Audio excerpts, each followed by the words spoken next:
참 힘들고 어려운 때이죠. 주변에 들려오는 소식은 우리를 더 마음을 무겁게 하기도 합니다. 그러나 그래서 우리가 더 하나님께 귀를 기울여야 합니다. 지금 중동에 나가 있는 청년 선교사 한 분이 며칠 전에 저에게 선교 편지를 보내왔습니다. 그 편지 속에 그가 최근에 그 나라에서 어떤 광고 영상을 하나 보았다는 이야기를 했습니다. 그 광고 영상의 컨셉은 악마와 2020년을 의인화한 어떤 한 여자가 데이트를 하는 장면이랍니다. 코로나19 때문에 광장도 거리도 극장도 식당도 다 사람이 없는 그 둘만 있는 그런 데이트 장면을 쭉 보여주면서 2021년은 여러분의 해가 되기를 바랍니다. 그런 내용으로 아주 짤막한 광고가 그렇게 방영이 되더랍니다. 한마디로 코믹하게 만든 영상이긴 하지만 2020년은 악마의 해라는 겁니다. 악마와 2020년이 데이트하는 해. 그런데 2021년은 그 점에서 달라지기를 바란다. 그런 내용의 메시지를 담았다는 거죠. 그러면서 그 청년 선교사님이 말하기를 자기는 그 영상의 메시지에 동의할 수 없다는 겁니다. 2020년이 참 힘들고 어려운 해인 것은 분명하지만 그러나 여전히 하나님의 은혜 아래 있음을 자기는 믿는다는 거예요. 그래서 2020년도 변함없이 하나님의 은혜의 해라 그렇게 고백을 했습니다. 저는 그 선교사님의 고백이 대단히 옳다고 생각합니다. 우리가 하나님을 바라보면 누구나 다 그런 마음을 가지게 됩니다. 실제로 코로나19 확산세가 아주 심각해서 오늘 주일뿐만 아니고 우리 당회나 구역회도 온라인으로 해야 하고 다음 주간 성탄주간, 그 다음 주간은 송구 영신 예배가 있는 올해 마지막 주간, 2021년 새해 첫 주간 다 사실 모여서 예배하기가 쉽지 않은 그런 상황에 있습니다. 아마 거리두기가 더 강화될 것이라는 예측도 있습니다.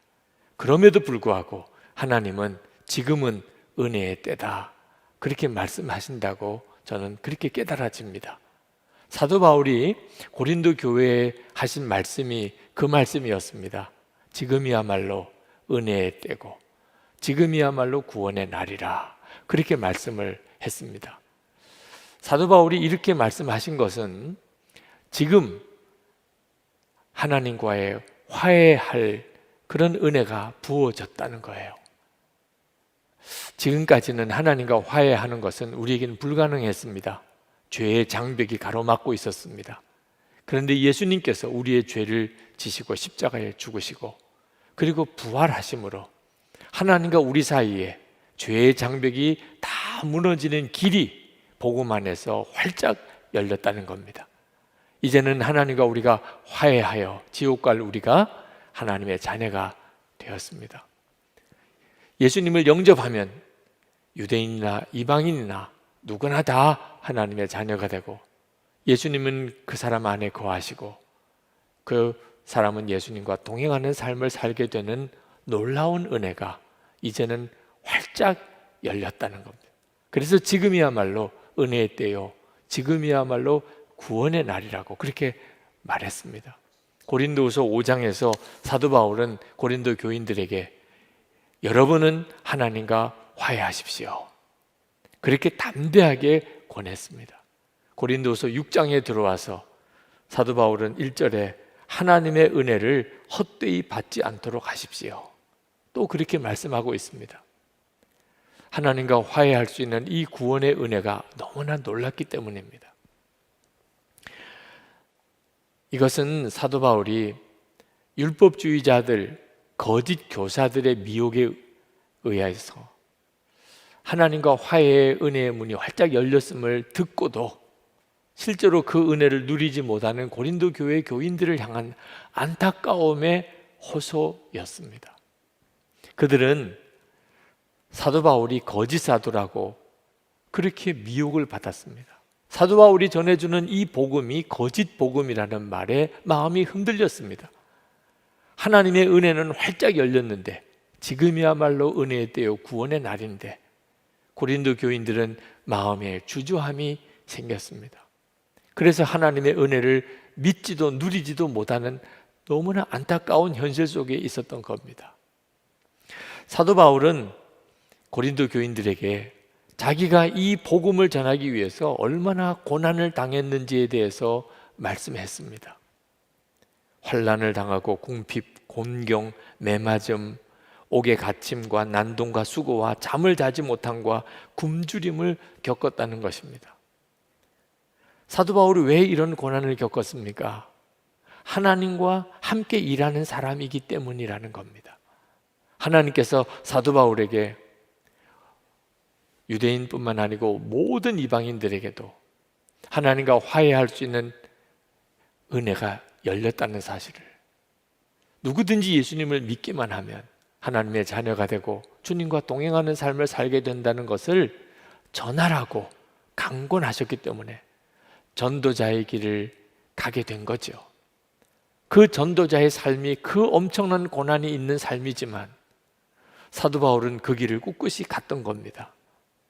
사도 바울은 4절에 자신은 무슨 일에서나 하나님의 일꾼답게 처신합니다, 그런 고백을 했습니다. 어떤 고난을 당하든지 끝까지 순결과 지식과 인내와 친절과 성령의 감화와 거짓 없는 사랑과 진리의 말씀과 하나님의 능력으로 사명을 감당했다는 겁니다. 영광을 받거나 수치를 당하거나 비난을 받거나 칭찬을 받거나 상관없이 한결같이 의로운 삶을 살았다는 것입니다. 이유는 하나입니다. 복음 전하는데 자기 자신이 걸림돌 되기 싫었기 때문입니다. 그는 정말 하나님과 함께 일하는 자로서 이 하나님의 은혜, 말할 수 없는 구원의 복음 전하는 일에만 전심을 다했고, 그랬던 사도 바울과 하나님은 함께 해주셔서 놀라운 간증이 있게 하셨습니다. 우리가 너무나 잘 아는 고린도서 6장 8절부터 10절의 고백이 여기서 나오는 겁니다. 우리는 속이는 사람 같으나 진실하고, 이름 없는 사람 같으나 유명하고, 죽는 사람 같으나 보십시오, 살아 있습니다. 징벌을 받는 사람 같으나 죽임을 당하는 데까지는 이르지 않고, 근심하는 사람 같으나 항상 기뻐하고, 가난한 사람 같으나 많은 사람을 부유하게 하고, 아무것도 가지지 않은 사람 같으나 모든 것을 가진 사람입니다. 사도 바울은 자기가 복음 전하는 일을 위하여 이렇게 고난 당하는 일, 그리고 그 가운데 하나님이 주셨던 놀라운 은혜에 대하여 이 간증을 하는 것은 고린도 교인들이 복음을 듣고도 누리지 못하는 게 너무 안타까웠기 때문입니다. 복음을 듣지 못하는 사람이 많은 것도 안타깝습니다. 그러나 복음을 듣고도 복음을 누리지 못하는 고린도 교인들을 향하여 사도 바울이 제발 이제는 마음을 넓혀서 무엇이 진짜 복음인지 분명히 깨닫고, 그리고 그 하나님의 은혜를 누리라, 하나님과 화해함을 이제는 실제로 살아라 하고 권하는 것입니다. 11절 말씀에 고린도 사람 여러분, 우리는 여러분에게 숨김없이 말하였습니다. 우리는 마음을 넓혀 놓았습니다. 그러면서 13절에 가서 여러분도 마음을 넓히십시오. 말할 수 없는 고난을 겪으면서도 이렇게 복음을 전하는 우리를 보십시오. 이 일이 얼마나 귀한 일이고 얼마나 복된 일이라 우리가 이렇게까지 하겠습니까? 그런데 여러분, 사도 바울이 고린도 교회의 교인들을 향하여 가졌던 그 답답함, 복음을 듣고도 실제로 복음을 누리지 못하는 그 답답함은 지금 우리를 보시는 주님의 답답함이기도 하다는 것을 깨달아야 합니다. 우리는 고린도 교인들은 분명히 붙잡지 못했던 예수님의 십자가와 부활의 복음을 우리는 너무나 잘 알고 있습니다. 우리는 예수 그리스도로 인하여 하나님과 화해한 자가 되었고 지옥에 갈 수밖에 없는 우리가 하나님의 자녀가 되어 천국 영생을 소유했습니다. 다 너무나 잘 알고 있는 내용입니다. 그런데 그럼에도 불구하고 여전히 오직 주님으로만 사는 그리스도인들을 찾아보는 일은 대단히 어렵습니다. 우리는 그동안에 나는 죽고 예수로 사는 복음을 너무나 많이 들었습니다. 항상 주님과 친밀히 동행하라는 메시지도 수도 없이 들었습니다. 그렇지만 실제로 나는 죽고 예수로 사는 성도, 주님과 친밀히 동행하는 삶을 사는 성도는 여전히 참 드뭅니다. 여기에 하나님의 안타까움이 있는 것입니다. 우리는 지금 우리가 겪고 있는 여러 가지 형편의 어려움만 생각합니다. 그러나 하나님은 지금은 여전히 너에겐 은혜의 때다, 구원의 날이다 라고 말씀하고 있습니다. 우리에게 필요한 것은 놀라운 복음을 듣기만 하는 것이 아니고 실제로 이제는 오직 주 예수님으로 사는 믿음으로 살아가는 것입니다. 이번에 온라인 목회자 제자훈련이 마쳐졌습니다. 어느 한 목회자가 그런 고백을 했습니다. 이번 세미나를 참석하면서 이제는 오직 주 예수님만 붙잡게 되었다고.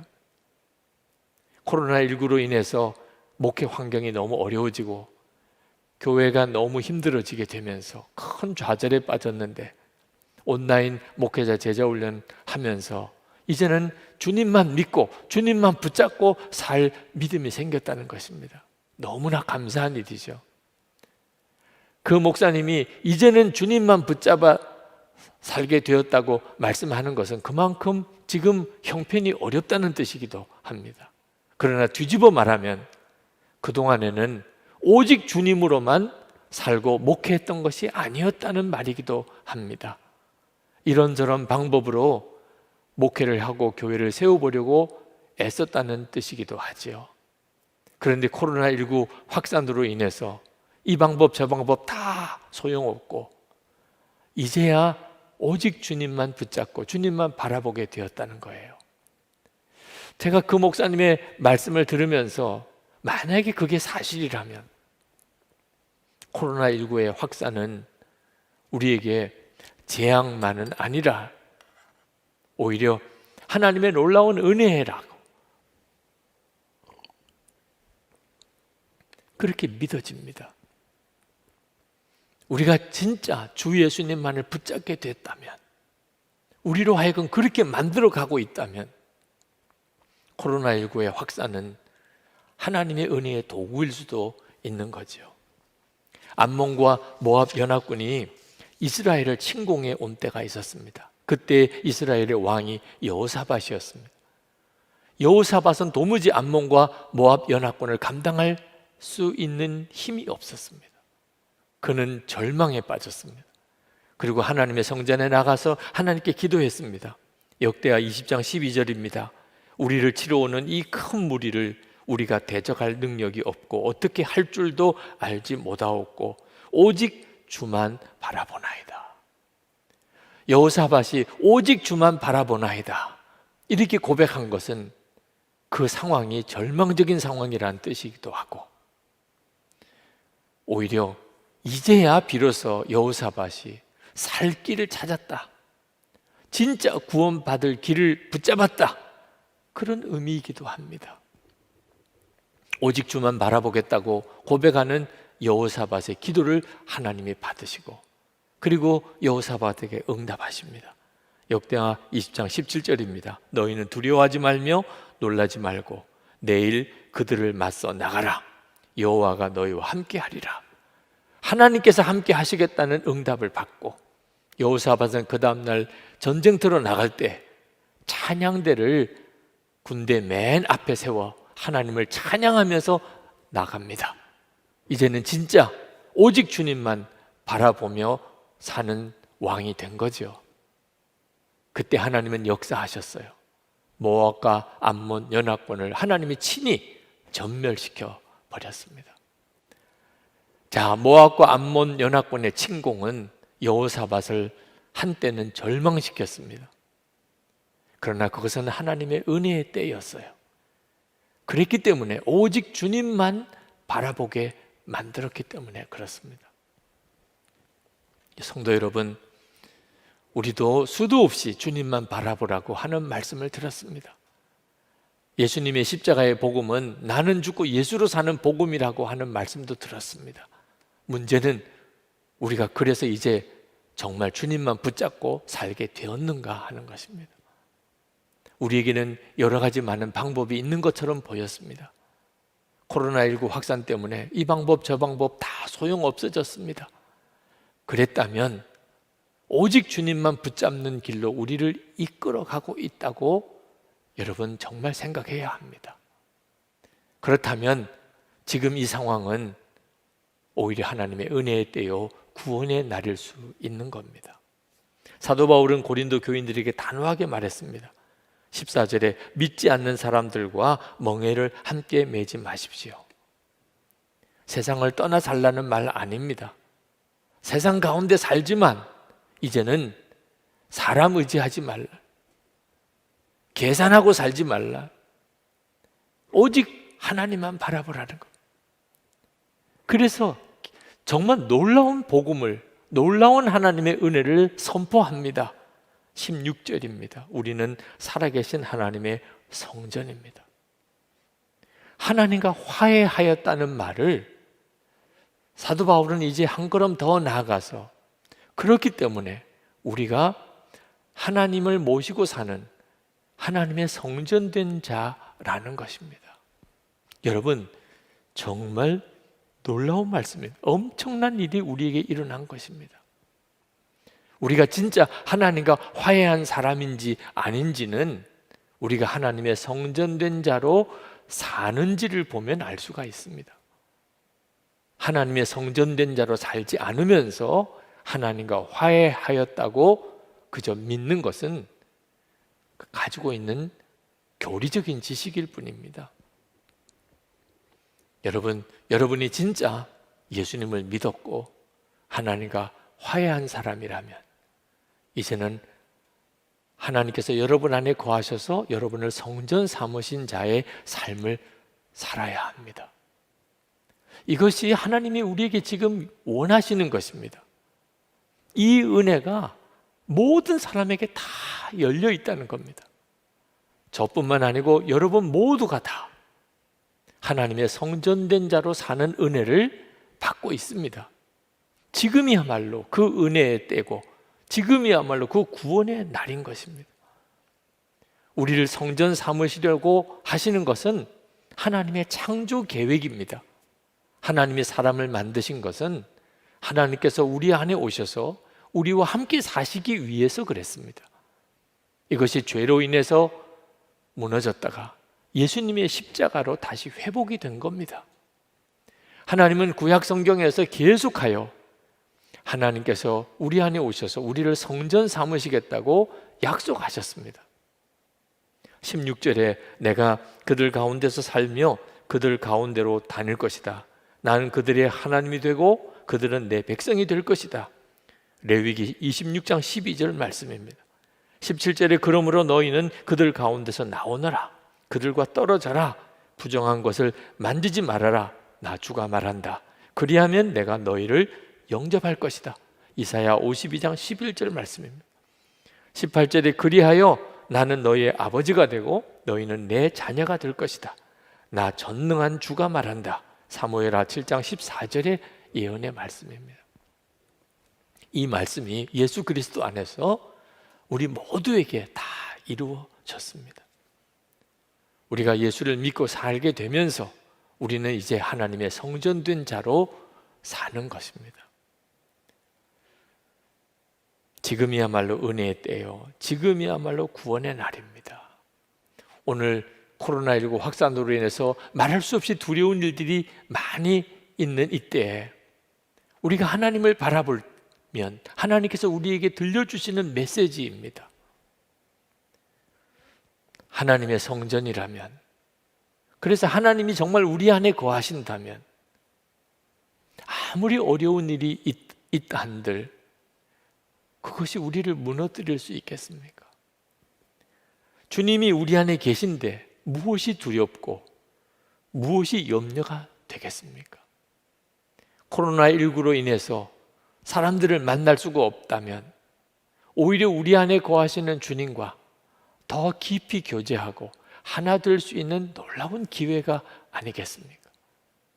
우리가 하나님의 성전된 것을 분명하게 확인해 볼 수 있는 그런 은혜의 때가 아니겠느냐 말입니다. 은혜는 어려울 때 드러나는 겁니다. 시험이 오고 고난이 닥칠 때, 그때 진짜 은혜가 나타나는 것입니다. 여러분, 욥은 말할 수 없는 고난을 겪었습니다. 이해할 수 없는 고난이었습니다. 그것이 어떻게 욥에게 은혜라고 말할 수 있겠습니까? 그러나 그래서 우리는 욥기라는 성경을 가지게 되었습니다. 고난을 겪는 수많은 성도들이 욥기를 읽으면서 그 고난의 때를 견뎌나갈 힘을 얻었습니다. 자, 그걸 보면 말할 수 없고 이해할 수 없는 고난을 겪었던 그 욥의 그 때가 은혜의 때라고 하는 사실을 여러분 이해할 수 있지 않겠습니까? 요나는 실패한 선교사, 실패한 예언자입니다. 그러나 그는 그로 인해서 자기의 실패 때문에 유대인뿐만 아니고 이방인도 사랑하시는 하나님이심을 깨달았습니다. 그리고 쓴 것이 요나서입니다. 요나의 실패를 어떻게 은혜라고 말할 수 있겠습니까? 그렇지만 우리가 요나서를 읽으면서 요나의 실패를 통하여 모든 이방인들을 향한 하나님의 사랑을 알게 되는 놀라운 은혜를 받게 되는 걸 보면 요나의 실패조차도 하나님의 은혜 안에 있었던 것입니다. 사도 바울은 로마에 있는 그리스도인들을 만나고 그들에게 복음의 핵심을 전해주고 싶은 마음이 간절했습니다. 그러나 하나님의 허락하심이 없었습니다. 그렇게 로마로 가고 싶지만 길이 다 막혔습니다. 그것을 어떻게 은혜라고 말할 수 있겠습니까? 그러나 로마로 갈 수가 없었기 때문에 사도 바울은 로마에 있는 그리스도인에게 전해주고 싶었던 그 복음의 핵심을 편지로 써서 보낼 수밖에 없었습니다. 그것이 우리가 가지고 있는 로마서입니다. 로마서는 성경의 보석이라고 말해지는 부분입니다. 사도 바울이 겪었던 그 말할 수 없었던 어려움, 그게 깨닫고 보니까 하나님의 은혜 안에 있었던 것입니다. 지난 금요일 아둘람 기도회는 환우들을 위한 치유 집회였습니다. 그때 설교해 주신 목사님이 김동호 목사님이십니다. 그 목사님은 당신 스스로가 폐암을 지금 앓고 계십니다. 그 투병하는 과정에서 겪었던 많은 일들, 심지어 힘들었고 고통스러웠던 순간까지 아주 솔직하게 다 고백을 해 주셨습니다. 그래서 더 큰 감동이 있었던 것 같습니다. 저도 눈물로 말씀을 들었고 많은 우리 환우 교우들이 눈물로 그 집회에 말씀을 들었다고 제가 들었습니다. 김동호 목사님께서 설교 말미에 그런 말씀을 하셨습니다. 올해는 당신 70평생에 가장 힘들고 고통스러웠던 해였다고. 그럴 수밖에 없겠지요. 한 가지 암도 쉬운 일은 아닌데 폐암에 전립선 암에 갑상선 암까지 3가지 암을 앓고 투병하신 해입니다. 그런데 참 놀라웠게도 그 고통스러웠던 그 올 한 해가 가장 감격스럽고 기쁘고 감사한 해라고 그렇게 고백을 하는 것입니다. 정말 기가 막힌 일이죠. 어떻게 이것이 가능한 일입니까? 사도 바울은 똑같은 이야기를 하고 있는 겁니다. 하나님의 은혜의 복음, 그 복음을 전하기 위해서 겪었던 그 수많은 고난, 말할 수 없는 고통스러웠던 일들을 겪으면서도 사도 바울은 고린도 교인들에게 지금은 은혜의 때요, 지금이야말로 구원의 날이라고 선포하고 있지 않습니까? 하나님의 사람들의 일관된 고백입니다. 힘들고 어려웠던 그때가 은혜의 때요, 그때가 구원의 날이라는 것입니다. 이 말씀은 여러분 모두의 삶에도 동일하다는 것입니다. 힘들고 어려우십니까? 말할 수 없이 고통스럽습니까? 그 가운데서도 하나님의 은혜는 변함이 없다는 것입니다. 우리가 누리는 은혜의 핵심이 무엇입니까? 하나님께서 우리 안에 오셔서 우리를 성전 삼으신 것, 주 예수님은 우리와 늘 함께 계시고 동행해 주신다는 것입니다. 정말 힘들고 어려울 때 여러분 한번 크게 고백하고 선포하십시오. 나는 하나님의 성전이다. 주 예수님은 지금 나와 함께 계시고 나와 동행하신다. 여러분 정말 목이 터져라고 여러분 이 은혜를 고백해 보십시오. 그러면 여러분의 형편과 처지 속에 오히려 하늘로부터 부어지는 놀라운 은혜가 임하는 것을 다 경험하시게 됩니다. 여러분 기도도 기도할 기회가 있습니다. 우리가 1시간 기도하자, 성전 기도하자, 삼겹줄 기도를 하자, 여러분 이 때를 붙잡으셔야 됩니다. 기도하고 싶어도 기도할 수 없을 때가 옵니다.